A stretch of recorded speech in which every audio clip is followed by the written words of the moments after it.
Authorities reported that the remains were found in Carlton Reserve, Florida, and by dental records, it was determined to be Brian Laundrie. Many have reservations, as no cause of death was released, and DNA analysis are yet to be done. However, today we learn how quickly a body can decompose into a skeleton, in certain conditions.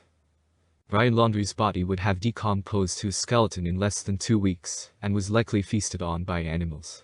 Forensic anthropologist Dr Erin Kimmerle said, human remains exposed on the open ground surface, with free access by predators and the heat can decompose, is as little as a week in Florida. While water will slow the process down a little, it is still common to see skeletonization in less than 2 weeks.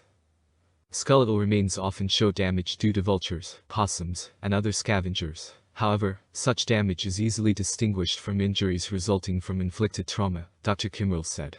Brian's fiancée Gabby was found dead in a Wyoming national park on September 19. The coroner said she was strangled 3 to 4 weeks before that. Dr. Kimmerle said police have a strong case for a murder-suicide conclusion, adding, there seems to be an overwhelming amount of evidence linking the two cases, including a history of domestic violence.